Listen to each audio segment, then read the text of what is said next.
अस्सलामु अलैकुम वरहमतुल्लाहि वबरकातुह। मोहतरम भाइयों, बुज़ुर्गों, दोस्तों, ये हमारा इस्लाह मुआशरा का 700वां सबक है।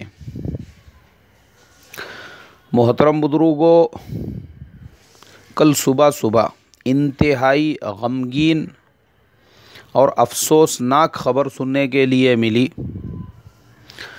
हज़रत मौलाना मोइनुद्दीन क़ासमी रहमतुल्लाह अलैह अब हमारे दरमियान में नहीं रहे।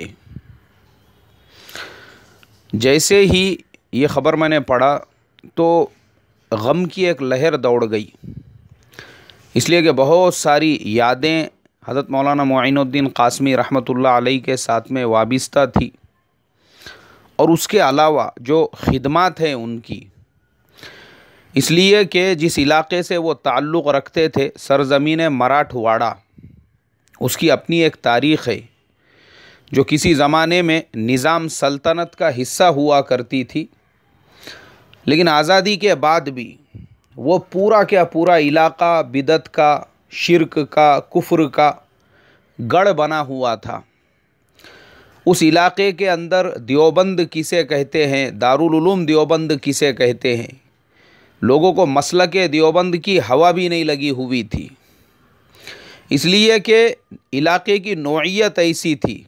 निज़ाम गवर्नमेंट के ज़ेरे तसल्लुत होने की वजह से हर गांव के अंदर वहाँ पे अलाव बने हुए थे, हर गांव के अंदर आशोर खाना बना हुआ था, हर बस्ती के अंदर।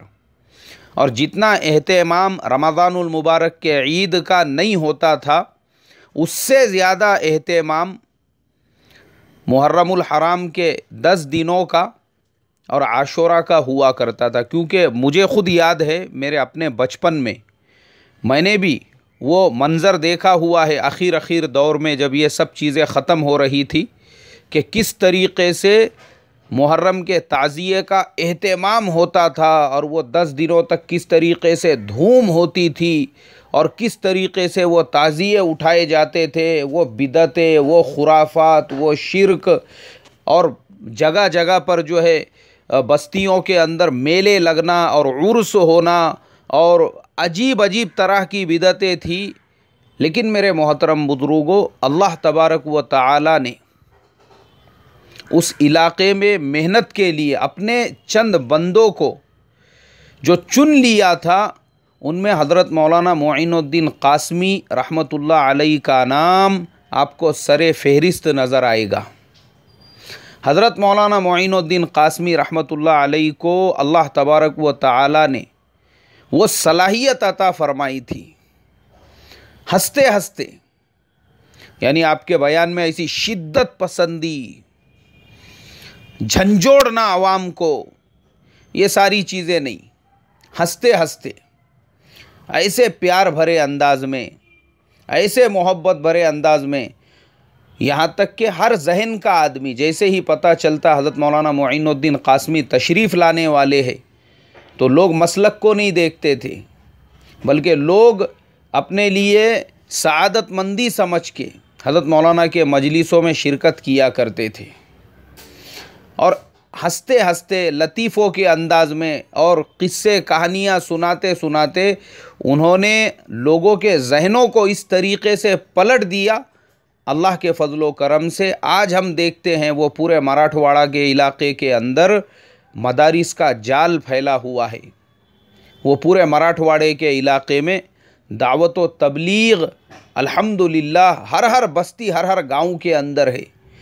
बराए नाम अब आपको उस इलाक़े में बिदत और खुराफात मिलेंगी, बराए नाम।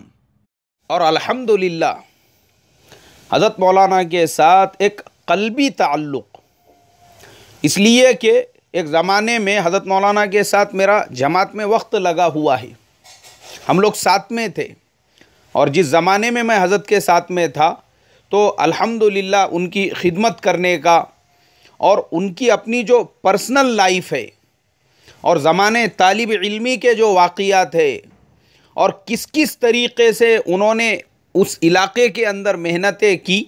हज़रत मौलाना ट्रेन में सफ़र कर रहे हैं तो वो अल्लाह तबारक व तआला ने आपको बोलने का ऐसा मलका अता फरमाया था, बस आप बोलते रहते थे और जो आपके साथ में साथी होते थे वो पता भी नहीं चलता था कि ट्रेन कब औरंगाबाद से निकली और वो कब परभनी पहुंच गई, या वो कब जालना पहुंच गई, या वो कब किसी और इलाके में और किसी और स्टेशन के ऊपर पहुंच गई।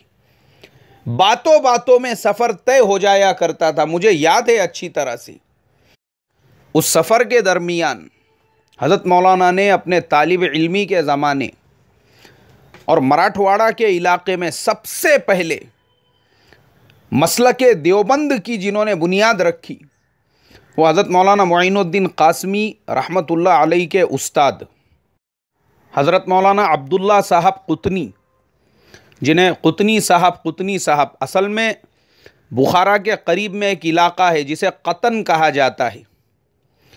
तो हज़रत मौलाना मोइनुद्दीन साहब कासमी की ही ज़ुबानी मैंने ये सुना था कि हज़रत मौलाना अब्दुल्ला साहब कुतनी दारुल उलूम देवबंद में दर्स व तदरीस की खिदमत अंजाम दिया करते थे। मराठवाड़ा के इलाके में जब ज़रूरत महसूस हुई कि किसी जय्यद देवबंदी आलिम दीन को भेजकर उस इलाके से बिदअत व खुराफात का सद्दे बाब किया जाए, तो हकीमुल इस्लाम हज़रत मौलाना कारी तय्यब साहब रहमतुल्लाह अलैह ने हज़रत मौलाना अब्दुल्ला साहब कुतनी उनको ये ज़िम्मेदारी सुपुर्द की और उनको उस इलाके के अंदर भेज दिया। तो हज़रत मौलाना मोइनुद्दीन साहब फरमाया करते थे कि मैं और हज़रत मौलाना मुजीबुद्दीन कासमी दामत बरकातुहुम व मद्दज़िल्लहुल आली मुहतमिम जामिया इस्लामिया काशिफुल उलूम औरंगाबाद, हम दोनों ही हम जमात थे। हम लोगों की इब्तदाई किताबें जब मुकम्मल हो गई तो फिर हज़रत मौलाना अब्दुल्ला साहब कासमी रहमतुल्लाह अलैह हम लोगों को देवबंद लेकर चले और देवबंद ले जाकर उन्होंने बाकी की जो हमारी तालीम थी हमको हज़रत हकीमुल इस्लाम रहमतुल्लाह अलैह के हवाले कर दिया। मेरे मोहतरम बुजुर्गों, ये वो दोनों पहले फारिगीन हैं सरज़मीन मराठवाड़ा के जिन्होंने दारुल उलूम देवबंद से सनद फ़जीलत हासिल की, और फिर उसके बाद अल्लाह तबारक व तआला ने इन लोगों को चुन भी लिया कि ये लोग अपने इलाके के अंदर दर्स व तदरीस और बिदअत व खुराफात के सद्दे बाब के लिए काम करते रहे। हकीमुल इस्लाम हज़रत मौलाना कारी तय्यब साहब रहमतुल्लाह अलैह की सरपरस्ती हज़रत मौलाना मोइनुद्दीन कासमी रहमतुल्लाह अलैह को हासिल थी। मेरे मोहतरम बुजुर्गों, असल में इंसान जब ज़िंदा होता है हम लोग उसकी कद्र नहीं करते, वरना ये मामूली बात नहीं है कि सरज़मीन मराठवाड़ा के एक सपूत को हकीमुल इस्लाम हज़रत मौलाना कारी तय्यब साहब रहमतुल्लाह अलैह ने खिलाफत अता फरमाई थी। आप सोच सकते हैं उस इंसान का मकाम कैसा होगा, मर्तबा कैसा होगा, उसकी सलाहियतें कैसी होंगी और अहलुल्लाह से उसका ताल्लुक़ कैसा होगा कि अपने वक्त के सबसे बड़े हकीमुल इस्लाम जिनको अपनी तरफ से खिलाफत अता फरमा रहे हो। इसी से हम हज़रत मौलाना मोइनुद्दीन कासमी रहमतुल्लाह अलैह के मकाम और मर्तबे का अंदाज़ा लगा सकते हैं। इलाक़े मराठवाड़ा के अंदर मसलके देवबंद की जड़ों को मजबूत किया और 16 साल तक दारुल उलूम बीड़ के निज़ामत की ज़िम्मेदारी को संभालते रहे और उसके बाद फिर वहाँ से हिजरत करके नांदेड़ पहुँचे, नांदेड़ को अपना मरकज़ बनाया और फिर नांदेड़ में रहते हुए अल्हम्दुलिल्लाह इलाक़ों को सैराब करते रहे। हर एतबार से, तालीम व ताल्लुम के एतबार से, दर्स व तदरीस के एतबार से, दावत व तबलीग के एतबार से। आज हमारे ज़माने में हम बस्ती बस्ती में मदरसा, गाँवों में देहातों में दावत व तबलीग के एतबार से कोई सख्ती नहीं, इकराम का मुआमला। लेकिन मेरे मोहतरम बुजुर्गों, ये वो कोहना मश्क लोग थे ये हमारी वो बुनियादें थे आज जिनकी ज़िंदगियां खपाने के बाद हम लोगों के लिए ये नुसरत के रास्ते खुले हुए हैं।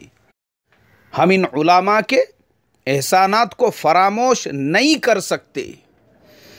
आज हमारे दरमियान में हज़रत मौलाना मोइनुद्दीन कासमी रहमतुल्लाह अलैह नहीं रहे तो जगह जगह पे ताज़ियती जलसे हो रहे हैं।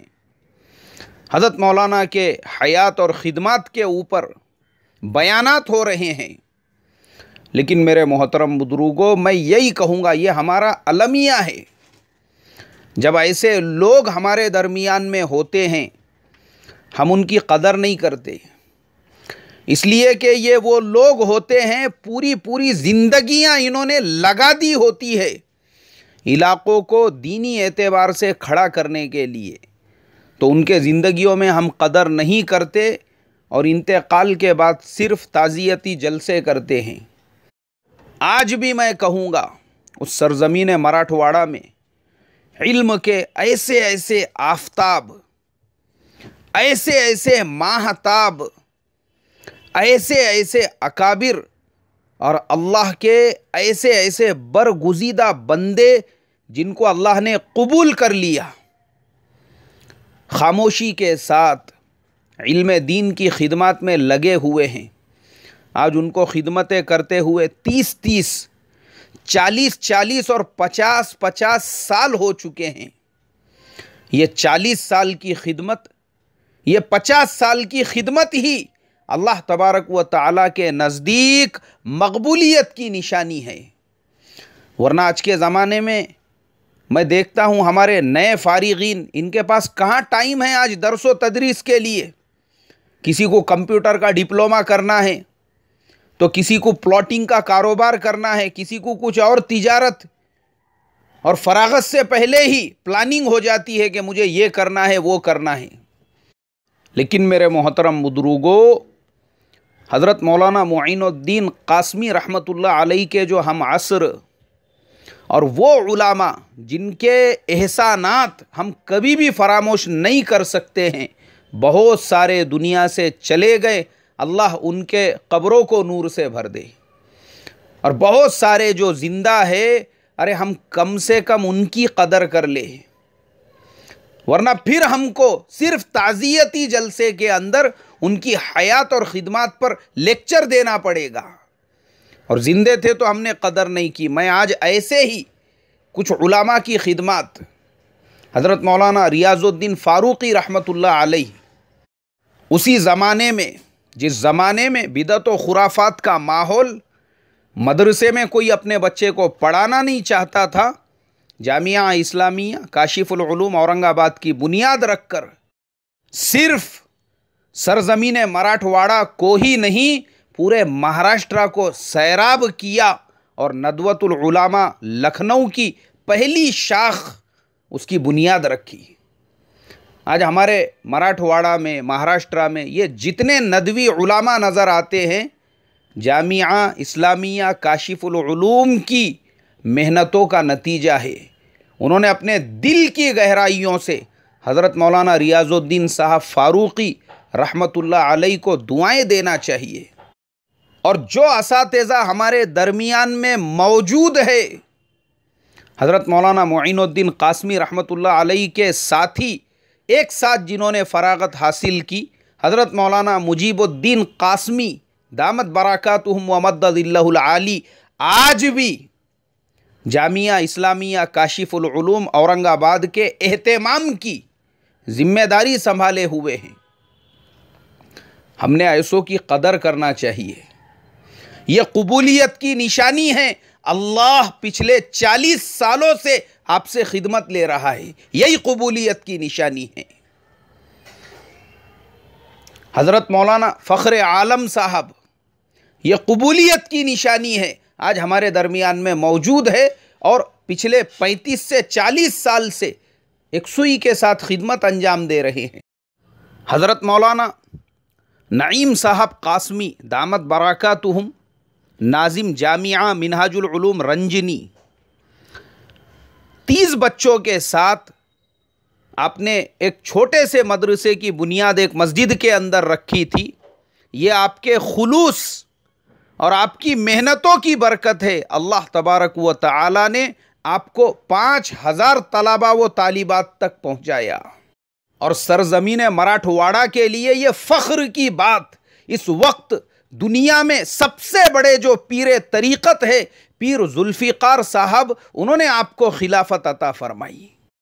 और अल्हम्दुलिल्लाह मुझे जिस वक्त ये ख़बर पढ़ने के लिए मिली थी, सबसे ज़्यादा खुशी इसलिए हुई, मैंने कहा मेरे लिए तो सबसे ज़्यादा सहूलत और आसानी हो गई।